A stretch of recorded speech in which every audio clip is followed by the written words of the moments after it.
जय जोहार संगवारी हो। हम आयन इति पर खेत तो यहाँ ब्यासी चलत थे। ब्यासी कार्य बहुत ही सुंदर अगन चलत। देख हमारे गाँव ब्यासी इसने होते। ये देवेंद्र के खेत है। आगे की वीडियो आप मतलब मैं दिखाऊँ थोकन कैमरा में धूल लग गए। ये लड़का देवेंद्र के भतीजा है। थोकन खर्राटेदार है, बहुत ही सुंदर है। तोर खेत के ब्यासी हो तो कैसा लागत दादू? अच्छा लागत है।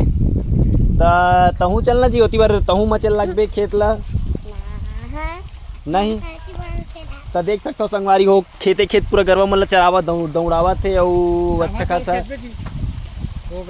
अच्छा खासा ब्यासी हुआ थे। और ब्यासी ऐसे हुआ कि एक बार गरवा मन के चले से इन धान बहुत ही अच्छा तरीके से हो ही। और कल के पानी में बहुत ज़्यादा पानी भर रही तो अपन खेत मन पूरा उफान मार दे। देखना पूरा पानी खेत में अच्छा खासा भरे है।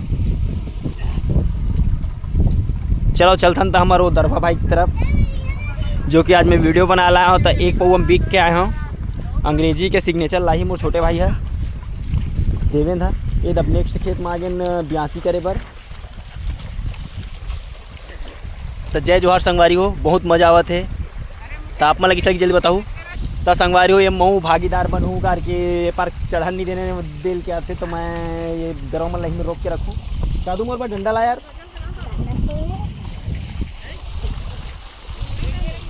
अरे अरे भागा।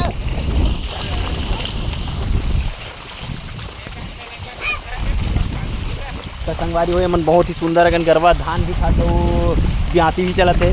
बड़े बाबू बहुत खुश लगे थे। देखा तो बहुत ज़्यादा खुश, बहुत ही हैप्पी लगे थे। बहुत मज़ा भी आते बड़े बाबू ला कार के नांगर में जोते नहीं लगे से गरवा में रेंग दवत था। तब बाबू कैसे लगा था आप मन लगो? आप मला तो अच्छा लगा था। हमारा तो अगो तू मला अच्छा लगा था।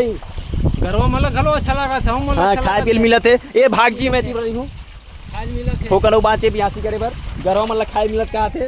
तर देख बे बड़े बाबू घलो खाए मिली। धान बड़े बड़े बाढ़ी था। हाँ बाबू इसने करे सब धान होते किथे का अब्बड़ धान होते। ये हमारे तारन भैया राउते जेना एक पौम बिक चुके हो गरवा मतलब लाए है। ये बहुत ही गलत बात है लेकिन किसान पर अच्छा बात है। तो जय जोहार संगवारी हो। मैं थोड़ा हाथ बटाऊँ मोर हाथ भी पिरागे। बाय बाय धन्यवाद। जय जोहार जय छत्तीसगढ़।